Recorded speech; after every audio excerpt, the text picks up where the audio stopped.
mengenai tumbal, sudah pasti sangat lekat dengan pesugihan, suatu kegiatan memperkaya diri, bersekutu dengan jin atau makhluk halus dengan perjanjian atau kesepakatan tertentu yang pasti mengorbankan nyawa manusia. Di Indonesia, pesugihan dan tumbal sudah bukan hal yang tabu untuk dibahas. Semakin kesini, orang-orang atau masyarakat semakin dibuat penasaran dengan pertumbalan. Di video kali ini, kami akan mencoba membahas tumbal pesugihan yang diambil melalui perangkap gaib di jalan, dan tentunya dengan pengetahuan spiritual yang kami ketahui. Untuk penjelasan lengkapnya, simak video ini hingga selesai.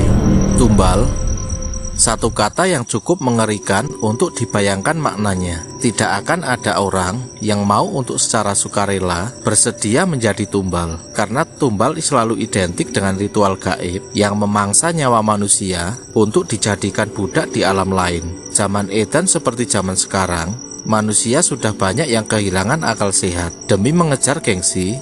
Dan agar dipandang menjadi orang yang kaya, mereka rela menyekutukan Tuhan dan bekerja sama dengan setan untuk mendapatkan harta secara cepat. Sebenarnya, pesugihan itu penuh dengan resiko. Sekali saja melakukan perjanjian, tidak akan pernah bisa lepas dari jeratannya. Dalam masa perjanjian pun, manusia ini tidak akan pernah bisa hidup bebas seperti manusia pada umumnya. Akan ada pantangan, ritual, ataupun sesuatu yang harus disediakan secara berkala untuk memenuhi perjanjian ini. Salah satunya menyediakan tumbal. Kriteria tumbal pun bisa bermacam-macam, tergantung dari permintaan atau kesepakatan awal. Ada yang mengharuskan keluarga atau masih memiliki hubungan darah, jenis kelamin tertentu. Bisa juga orang yang paling dibenci dan sebagainya.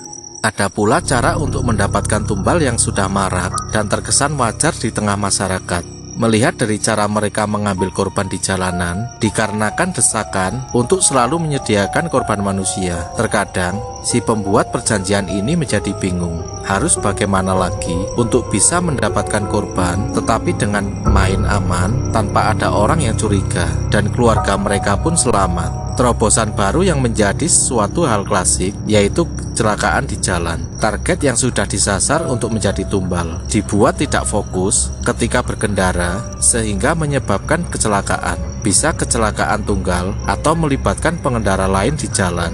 Kecelakaan ini gunakan hanya sebagai lantaran agar dianggap wajar. Cara ini sangat mempermudah pelaku pesugihan untuk mendapatkan tumbal. Mereka tidak usah bersusah payah untuk menunggu, untuk membujuk, atau memberikan sarana kepada calon korban. Mereka hanya mempersiapkan sebelum menaruh sesaji. Mereka akan mencari tempat sasaran yang dirasa potensial untuk mencari tumbal. Biasanya menaruh sesaji berupa kembang, air, ataupun sesaji lainnya yang memang dibutuhkan orang yang punya hajat atau pelaku pesugihan ini. Kami pernah beberapa kali menemukan sesaji di dalam jalan besar, seperti perempatan, di jalan lalu lintas yang sangat ramai.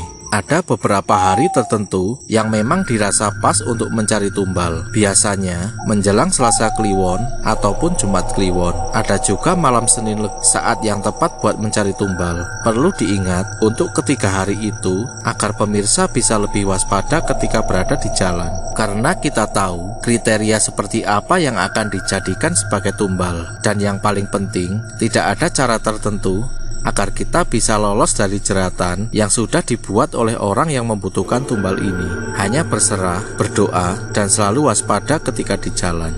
Pertanyaan yang sering muncul di pikiran kita adalah, setelah dijadikan tumbal, orang ini akan seperti apa di alam sana? Ada beragam jenis pekerjaan mereka di alam sana. Ada yang dijadikan pilar, atap, ataupun lantai.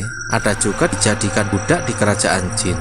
Bayangkan saja pilar, atap, lantai, gelas perabotan rumah tangga, dan bangunan semua berbahan dasar manusia. Ada yang posisinya tiduran, miring, untuk menjadi tembok, ditumpuk dari atas ke bawah, disusun seperti batu bata. Ketika membangun rumah, ada yang posisinya seadanya, ditumpuk menjadi satu, agar bisa berdiri menjadi pilar untuk kerajaan. Jangan dipikir mereka tidak merasakan sakit. Mereka secara sadar merasakan sakit, dan bahkan sampai menangis meraung-raung, memohon ampunan. Tetapi sayangnya, mereka akan terjebak dan terkurung abadi di sana. Jarang ada orang yang mengetahui atau paham untuk bernegosiasi, pelepasan ataupun perdamaian. Tidak menutup kemungkinan ada orang yang bisa lolos atau bisa dibebaskan. Semua itu tergantung dari keberuntungan orang ini, dukungan alam semesta, dan kuasa Tuhan. Sedangkan bagi si pembuat perjanjian pesugihan ini, dia akan mendapatkan balasan yang lebih kejam dari korbannya. Dia akan menjadi budak dari budak di alam jin.